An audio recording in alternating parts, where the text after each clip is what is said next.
Well, good morning. Let me extend my welcome to worship this morning. My name is Adam Hildebrandt, and I get to be one of the pastors here at LVfirst, and it is such a joy to be with you this morning for worship and time together and on this Thanksgiving weekend as we prepare for all that is to come this week. I'm just excited for our opportunity to be here in this place together. Whether you're joining us here in person or you're joining us online, we're excited for the opportunity to be together. I say it all the time, but we are better when we're together, when we have opportunities to see and be with one another, when we have the opportunity to read God's word together, when we have the opportunity to sing together and pray together. And so what a privilege it is to be here. If you're new with us this morning, let me just say welcome. We're so glad that you're here. We would love to get to know you. We'd love to hear a little bit of your story and have a chance to share a little bit of our story about what we're up to here at LVfirst, because we got lots of things going on. You heard about a few of them already, but there are other things happening. You know, we had a group out at the campground yesterday setting up for Lawrenceville Lights, and we've got another opportunity coming up December 6th, all day Saturday, to come out and to string up lights all over the campground so that we can welcome about 15,000 of our closest friends in the community to come and drive through that space and see the light of Christ at Christmas. And so you're a big part of that. You helped make that happen. So thank you to everybody who was there yesterday. Thank you to everybody who's going to be there in the coming weeks as we invite everyone to come out to that special place. And if you've never worked an evening of Lawrenceville Lights, if you've never been on the kind of the welcome team to greet people as they come in, or just to see them drive around to help people be safe as they drive through the lights, I would encourage you to do that. Sign up for that. Be a part of that, because I'm telling you, the joy in the cars translates out into the joy that you experience just waving people through. Like, it is amazing to see. And so I would encourage you to do that. The other thing I would encourage you to think about is Christmas extravaganza is coming up. That's when we have the opportunity to provide Christmas for a number of families in our community. And so you'll see some little angels on the wall as you walk out from the space in the Welcome Center. Grab one of those. Pick up something off the Amazon wish list. It gets delivered right to the Ansley's house, and so the whole Amazon truck just shows up at their house, and they unload everything. Like, they've got one of those special bins, the big yellow bins. Like, they can't get into their door because there's so many gifts, and so you guys help make that happen. And so thank you. I enjoy the idea of Al having to move boxes to get into his house, and so if y'all can help us out with that as well, I know that you're excited to be a part of Christmas and making Christmas happen for everyone in our community as we connect the church to the community and the community to the church. Well, these last couple of weeks, we've been talking about this idea of Then Sings My Soul, these songs that are so meaningful to us, that are ingrained in our hearts and our spirit. And when we hear the notes of them, they move us in a certain way. And so as we're thinking about Thanksgiving this week, some of us have lots of thoughts about Thanksgiving, right? Like there's some people who are like, yes, Thanksgiving. And then a lot of people who I talk to who are like, ooh, Thanksgiving, right? Thanksgiving has lots of opportunity for disruption. It has lots of anxiety kind of built into it. You know, whether you're traveling to somebody's house or you're going different places or everybody's coming to your house, whatever it is, it's kind of got this built-in anxiety around us. It worries us in a unique way. You know, we get really tied up in where are we going? What are we doing? What are the things that are going to be served? What are they going to be called? Because there is a huge difference between dressing and stuffing, and so we got to talk about that. Like, and if it's called the wrong thing, it can't be the right thing. And so is it corn chowder or is it corn casserole? Like, we've got to know these things. These are really important pieces of information for all of us. We got to think about where what's going to happen, what's going to be served. A couple of years ago, my brother always hosts Thanksgiving for us in our family because I work on Christmas and Easter, and so I call dibs on those two holidays. And so on Thanksgiving and then July 4th and Memorial Day, any other holiday, you could pick a holiday. We go to my brother's house. We do a celebration. 2 years ago, he was in charge of food, and he decided he was going to make chicken pot pie for Thanksgiving dinner. Yeah, I heard that, right? You guys, I felt the same way. I was like, chicken pot pie, like that's not like what? So he compromised and he made turkey pot pie. And to his credit, it was delicious. It was amazing. Like, it was really, really good. And it had all of the foods that you would generally have on Thanksgiving just in one convenient serving dish. I mean, you got gravy in there, you got vegetables in there, you got turkey in there, you got bread holding it all together. It was a good effort, but it was the chatter among the family. The family was like, is this Thanksgiving? Or like we're like really concerned about this. There's lots of talk about that, and we're trying to figure out what all of that means. There are lots of feelings when it comes to Thanksgiving. And some of us have those relatives, those people in our lives who have to be told, hey, just before we go into the house, I need you to not bring up whatever subject it is, right? But I know because I am one of those people, right? My wife looks at me before we walk into someone's house for Thanksgiving, wherever we're going with relatives, and she says, repeat after me, I will not poke the bear. And I say, I'm sorry, what? Where's the bear? Because I'm the guy at Thanksgiving that that relative that has all sorts of views that are like very extreme and likes to share with everybody all of their extreme views. I'm like, tell me more. Like, I'll keep that conversation going as long as I can. Like, I will just keep feeding them and feeding them and feeding them. I will fuel that fire. And for a lot of you, like, I already sense it. Like, you're a little anxious about that reality. Like, you think about that relative, that one who's coming over and that relative that's going to talk about how bad things are. Like, they always see the world in such a negative light. It's so terrible. And those millennials, they don't know how to work. And their kids, these Gen Z, they're like, what's 6'7"? Who even knows what that is? That's not a real word. Agreed. But they just they're going to be negative. They're going to talk about how bad things are, how bad the world is, and on and on and on and on and on and on and on. And look, hey, if you don't have a picture of somebody in your head, you are that person. Okay? Self-awareness is key during the holidays, all right? If you can't think of who it is in your family, it's you. So just zip it. All right, for everybody else, just calm down a little bit. So bring it down a level. All of those feelings, all of those concerns, all that stuff that comes up when we start to think about the holidays, when we start to think about Thanksgiving and then moving into Christmas.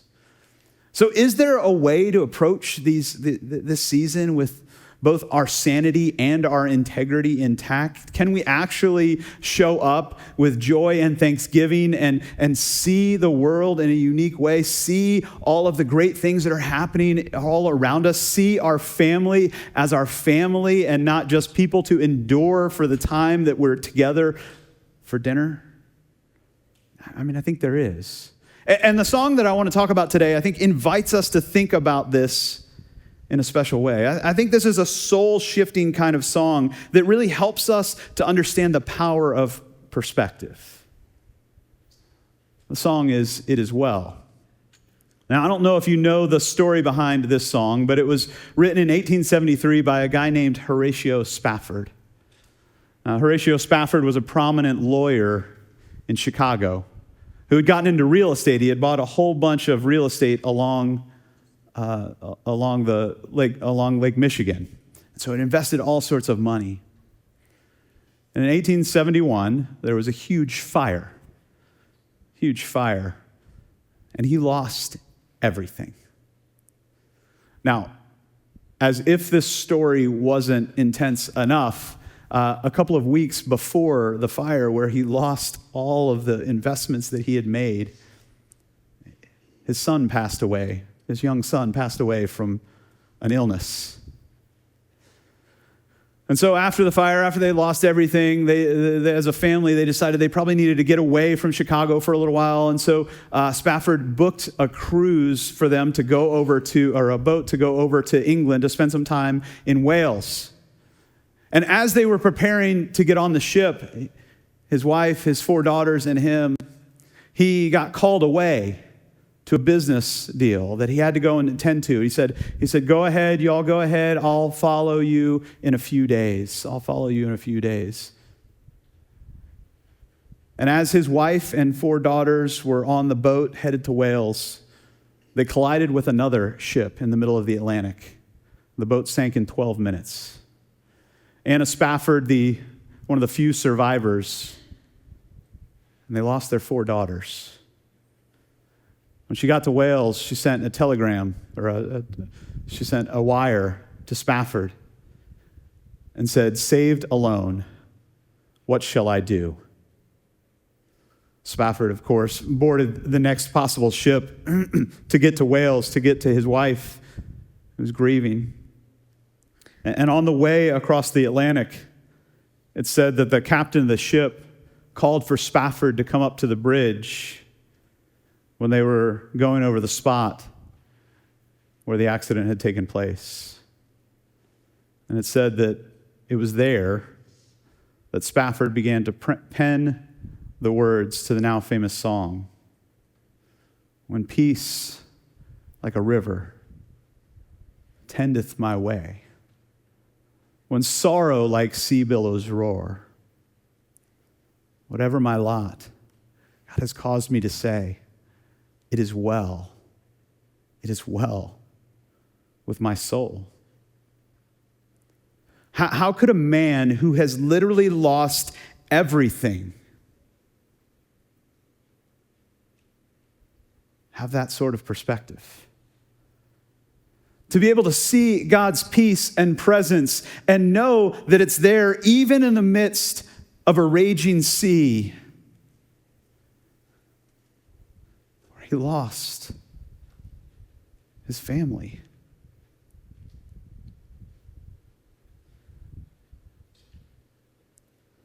I think Spafford had the power of perspective. That even in the most difficult of moments, God is still present. There is that sense of peace, even in the sorrow, even in the difficulty, even in the heart-wrenching agony of loss and pain and suffering and hurt and sickness. Even in the most awkward of situations, the most difficult of times, the most crazy family dynamics, whatever it is that we're dealing with, God is still present with us. That's the point of what Spafford penned. He knew that there was more to the story, that God was still present, that peace undergirded even the difficulty of those sea billows. For most of us, our problem is that perspective takes time. Perspective takes time. It takes time to build perspective on any situation, and our culture is a culture of immediacy. I only care about what's happening right now, and I only care about what's happening to me right now. And everything around us reinforces that idea. In a culture of instant gratification, we have a difficult time seeing anything other than right now. In a culture where we can get anything we want or anything we need, those things become the things that we turn to when things are difficult. And those are not the things that provide us with perspective.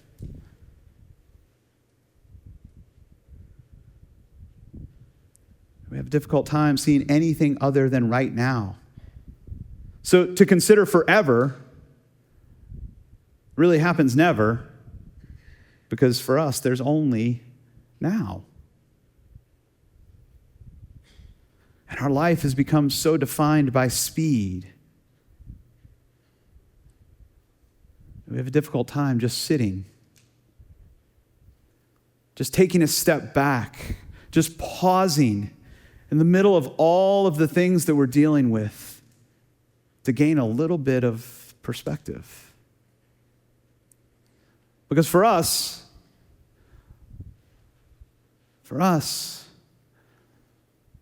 when I don't have all the bars on my phone and I can't download the video instantaneously, the world is coming to an end. That's a big problem. When I can't get the shipment that I thought was going to get here before Christmas, that's a problem. When I can't get something delivered to my door that afternoon, that's a problem. And all of a sudden, our perspective shrinks to now.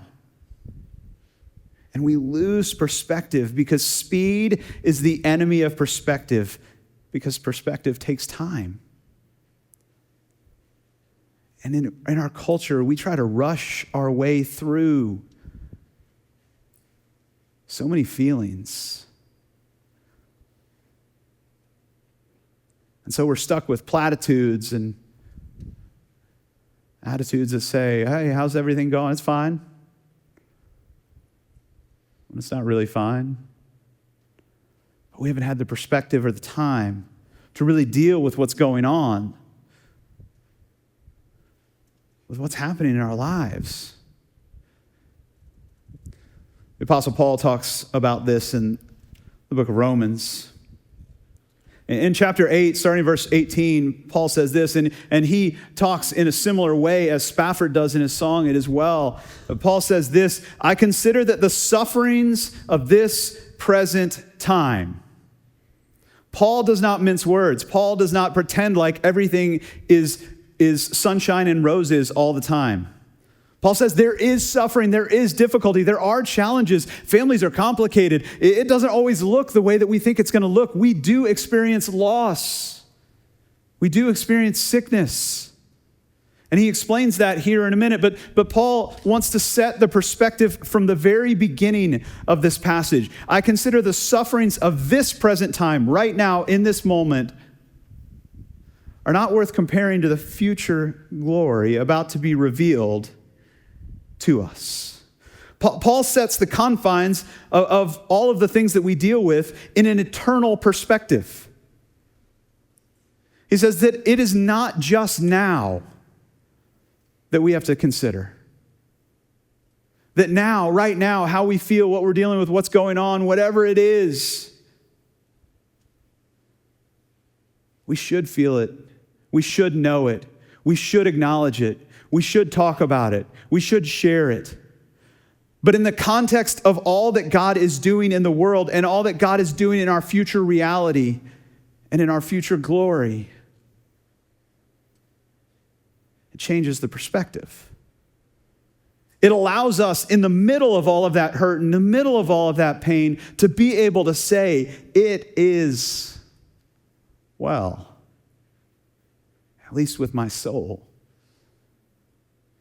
Even when things are crumbling around me.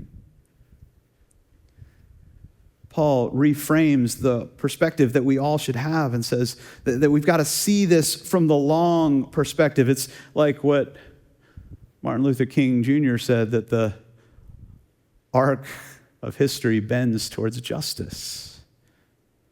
Given long enough, God is at work.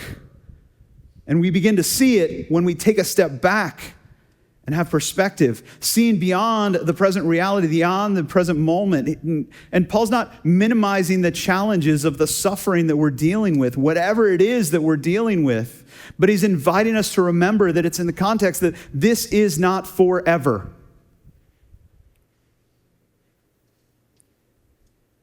That now is now. And it's okay to grieve, and it's okay to hurt, and it's okay to acknowledge our pain and our loss. And it's important to remember that it's not forever. Again, it as well begins with peace like a river. And in the same sentence says, when sorrows like sea billows roar. To acknowledge that there can be peace and pain at the same time is not incongruent. It's the reality that we can live in, the comfort and the hope that we can find in God's presence with us always and everywhere. This is the power of perspective. Paul goes on, he says that creation waits with eager longing for the revealing of the children of God. For creation was subjected to futility, not of its own will, but by the will of the one who subjected it. So what Paul's saying is, the world's not the way that the world's supposed to be. Bad things happen. In fact, like there's this pastoral book I'm going to write someday, and it's going to be called Stuff Happens and Other Things Your Pastor Should Have Told You. Because that's the reality. We all want an answer for why this happened. Why did this happen? Why did this bad thing happen? Why did this happen? Why did my dad take off when I was a kid? Why? Like we want to answer all of these why questions.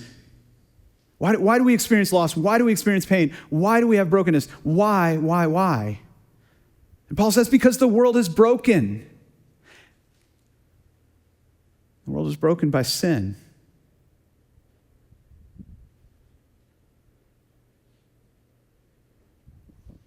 But he doesn't leave it there. Paul says God is working to redeem all things, not of its own will, but by the will of the one who subjected it, in hope that the creation itself will be set free from its bondage to decay and will obtain the freedom of the glory of the children of God. Again, Paul is setting our understanding on perspective that goes beyond right now. It says that we know that the whole creation has been groaning in labor pains. It's been in pain because it's not the way it's supposed to be until now. And not only the creation, but we ourselves, we're the first fruits of the Spirit, grown inwardly while we wait for adoption. In other words, we know that something's not right in the world. We need God's grace and God's goodness, that the redemption of our bodies, for in this hope we were saved. Now, hope that is seen is not hope. That's just reality. Hope is the seen. It's not hope. It's just reality. But for who hopes for what is seen, if we hope for what we do not see, we wait for it with patience. Paul says that this thing is coming, and that our response should be hope. God's work in the world, our response should be hope. God's movement in the world, our response should be hope. All the good things that we see in the world, our response should be hope. Even when things aren't right, our response should be hope that it can be made whole by the redemption that God is working among us.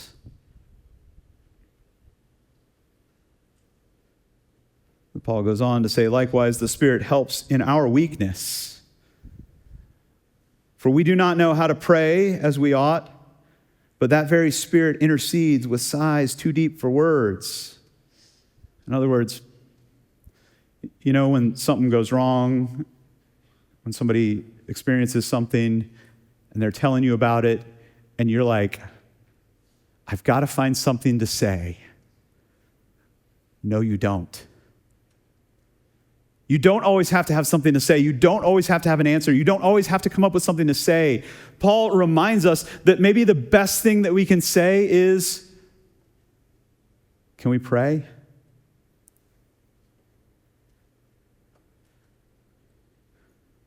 And maybe the best prayer that we can pray is just help.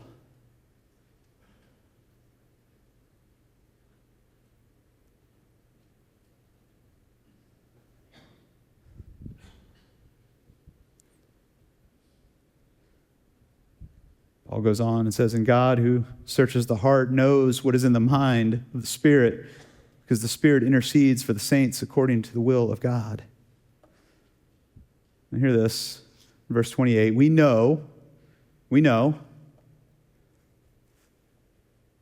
should know, that all things work together for good, for those who love God and who are called according to his purposes. Now, if there is a more misused scripture in all of the Bible, I don't know that there are many. This one gets slapped up on posters with like cute kittens, as if it's just this trite thing like, hey, if you believe in God, everything will be good. And the implication becomes, if it's not good, there's something wrong with you. But that's not what Paul's saying at all. That's not what Paul's saying at all. He doesn't say that all things are good. There is brokenness. There is sorrow, there is pain, there is disease, there are all of those things. There is your crazy uncle who's showing up to Thanksgiving. There is brokenness in the world. Not everything is the way that God longs for it to be. But even in the midst of our brokenness, even in the midst of our pain, there are some things that are good.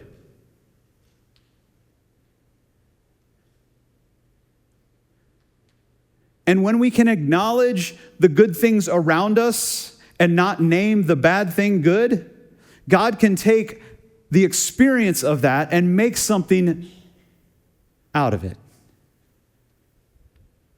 Because your story is helpful to other people. Your experience is helpful to other people. If you've walked through difficulty, if you've walked through the valley of the shadow of death, if you've been on that boat where sorrows like sea billows roar, if you've stood in that spot where Spafford stood,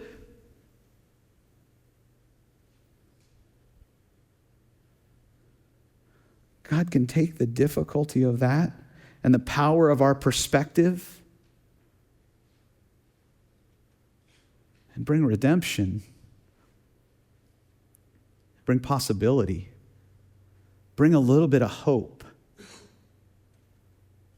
The God who brings beauty out of ashes, who brings life out of death,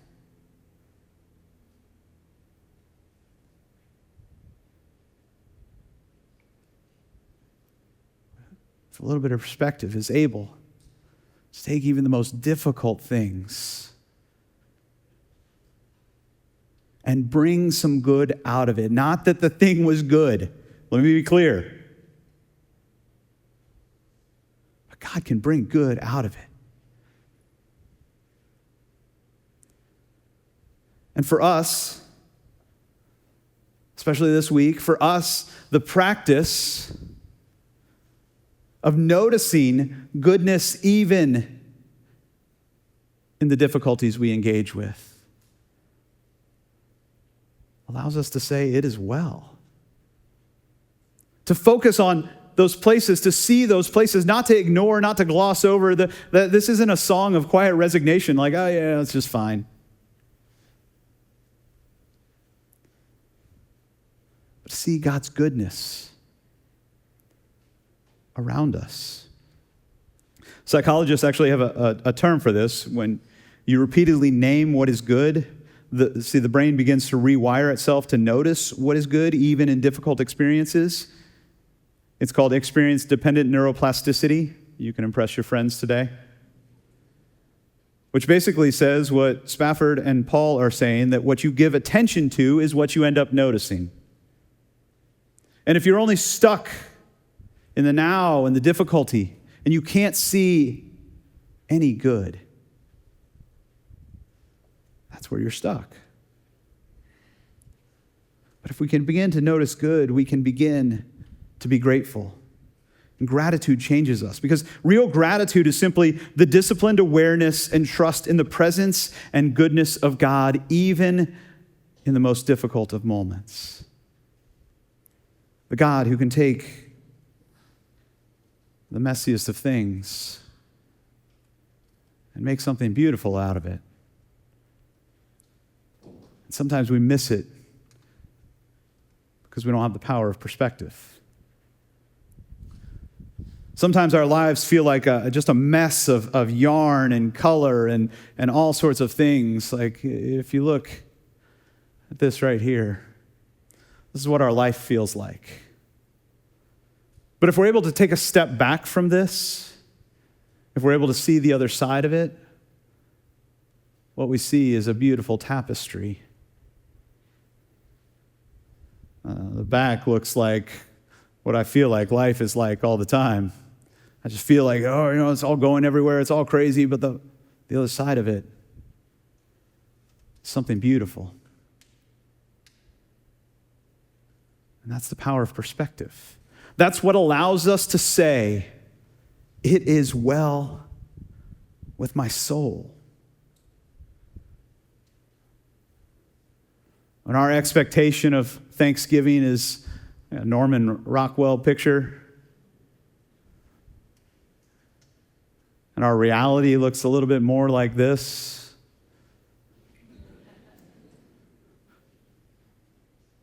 the question is, can we see the good?